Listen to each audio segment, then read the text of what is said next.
Pentingnya berbuat baik kepada hamba-hamba Allah, dan berbuat baiklah, sesungguhnya Allah mencintai orang-orang yang berbuat baik.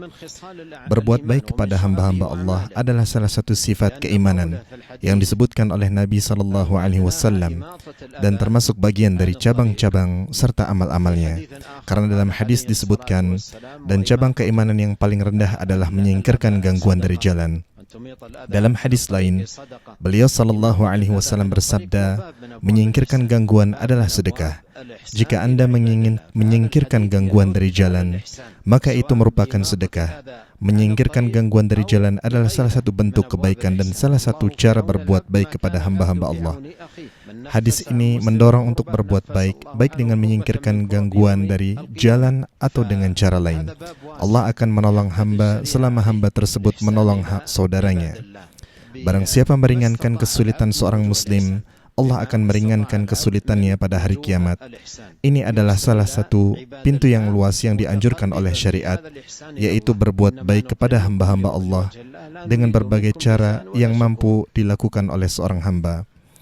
Berbuat baik kepada hamba-hamba Allah dengan mendekatkan diri kepada Allah melalui kebaikan ini. Sesungguhnya kami memberi makan kalian demi wajah Allah. Kami tidak mengharap balasan dan ucapan terima kasih dari kalian. Ini adalah dorongan untuk berbuat baik yang disarikan dari sabda Nabi SAW. Dan cabang keimanan yang paling rendah adalah menyingkirkan gangguan dari jalan. Jika Anda memperhatikan keadaan orang-orang dalam hal ini, Anda akan menemukan mereka terbagi ke dalam 3 golongan. Pertama, golongan yang meletakkan gangguan di jalan. Golongan ini tidak peduli dengan saudara-saudara muslimnya dan dampak buruk yang ditimbulkan.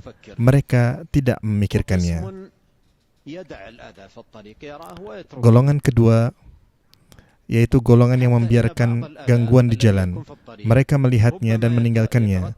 Bahkan beberapa gangguan yang ada di jalan mungkin dapat menyebabkan kematian dan kehancuran. Misalnya, ada batu atau hewan mati di jalan yang dilalui oleh kendaraan pada malam hari. Ketika ada kendaraan yang melaju cepat, bisa menyebabkan kematian dan kehancuran. Menyingkirkan beberapa jenis gangguan di jalan adalah wajib. Menyingkirkannya adalah wajib, terutama jenis gangguan yang dapat menyebabkan atau diperkirakan dapat menyebabkan kematian jiwa dan nyawa. Menyingkirkannya adalah wajib, bukan hanya amalan yang dianjurkan yang diberi pahala bila dikerjakan dan jika ditinggalkan tidak ada konsekuensinya. Tidak, akan tetapi wajib baginya untuk menyingkirkannya. Golongan ketiga, ada juga gangguan yang tidak menimbulkan bahaya, tetapi merupakan salah satu bentuk berbuat baik kepada hamba-hamba Allah. Seorang mukmin tidak boleh mengabaikannya. Ini termasuk bagian dari keimanan. Jika melakukannya, imannya akan bertambah.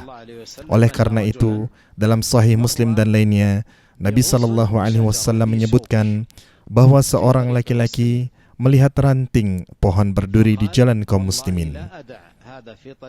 Lalu ia berkata, "Demi Allah, aku tidak akan membiarkan ini ada di jalan kaum muslimin sehingga menyakiti mereka."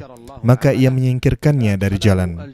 Oleh karena itu Allah menghargai perbuatannya dan memasukkannya ke dalam surga. Allah menghargai perbuatannya dan memasukkannya ke dalam surga. Ini menunjukkan bahwa cabang iman ini dan sejenisnya atau yang lebih besar dalam hal berbuat baik kepada hamba-hamba Allah Subhanahu wa ta'ala. Semua itu termasuk di antara sebab yang memasukkan seseorang ke dalam surga. Semua itu termasuk di antara sebab yang memasukkan seorang hamba ke dalam surga. Ini mengarahkan kita kepada manfaat ke-9 dari hadis ini. Jangan meremehkan amal apapun. Jangan meremehkan amal apapun. Jangan menganggap sedikit amal kebaikan. Mungkin terlihat kecil di mata Anda, tapi di sisi Allah Subhanahu wa ta'ala itu besar dan menyebabkan seorang hamba masuk ke dalam surga, seperti kisah lelaki itu dan seperti kisah wanita yang memberi minum anjing yang kehausan lalu diampuni dosa-dosanya. Sebaliknya, seorang wanita disiksa karena seekor kucing yang ia siksa. Ia mengurung kucing itu, tidak membiarkannya makan, mencari makanannya sendiri, dan tidak memberinya makan. Jangan meremehkan perbuatan baik sekecil apapun. Jangan meremehkan perbuatan baik sekecil apapun, walau hanya bertemu saudaramu dengan wajah yang ceria. Jangan meremehkan apapun dari kebaikan kepada hamba-hamba Allah. Ketahuilah bahwa segala bentuk kebaikan, besar atau kecil, sedikit atau banyak, dicintai oleh Allah, dan Allah Subhanahu wa Ta'ala mencintai orang-orang yang berbuat baik. Allah mencintai orang yang berbuat baik, maka segala bentuk perbuatan baik dengan berbagai macam jenis dan cara, semuanya dicintai oleh Allah Subhanahu wa Ta'ala. Manfaat ke-10 dari hadis ini yaitu pentingnya keikhlasan kepada Allah dalam beramal, karena semua amalan iman dan cabang-cabangnya tidak akan diterima di sisi Allah Subhanahu wa Ta'ala kecuali dengan keikhlasan kepadanya. Menyingkirkan gangguan dari jalan jika dilakukan seseorang hanya untuk mendapatkan pujian dan sanjungan dari orang lain, maka ia tidak akan mendapatkan manfaat dari Allah.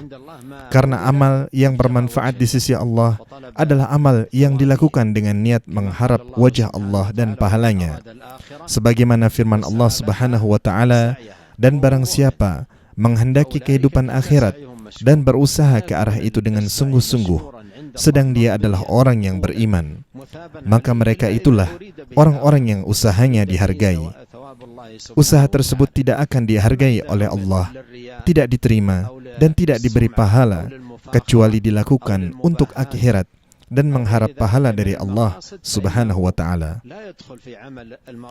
Namun jika ia beramal untuk riya, atau untuk mendapat popularitas, atau untuk berbangga-bangga, atau untuk pamer, atau tujuan lain, maka itu tidak termasuk dalam amal saleh.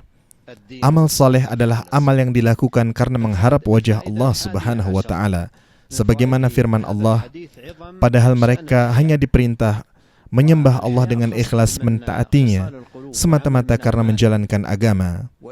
Ingatlah, hanya milik Allah lah agama yang murni. Manfaat ke-11 dari hadis ini, besarnya peran malu. Malu adalah bagian dari sifat hati dan amalannya.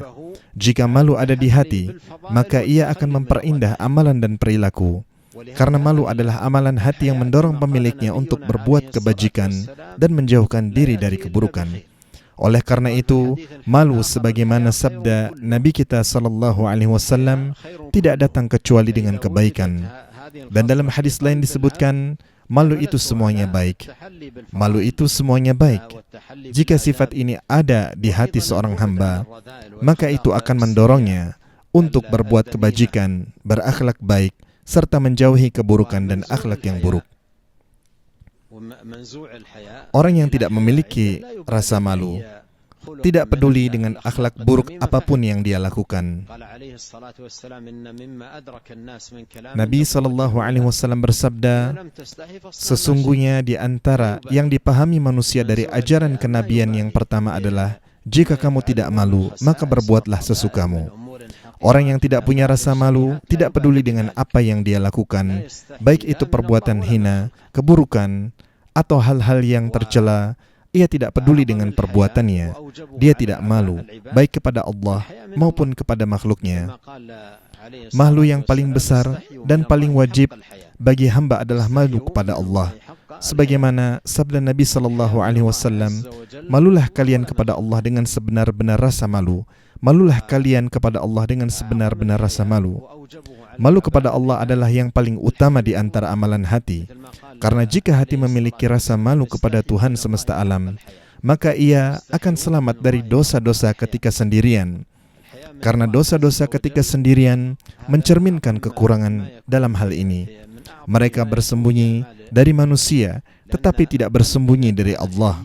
Padahal Allah bersama mereka ketika mereka merencanakan pada malam hari apa yang tidak diridhoinya dari perkataan. Malu kepada Allah Subhanahu wa Ta'ala dengan izin Allah akan membantu seorang hamba untuk terhindar dari dosa, baik ketika sendirian maupun di hadapan orang lain. Jika engkau merasa sendirian pada suatu hari, jangan katakan aku sendirian, tapi katakanlah ada yang mengawasiku.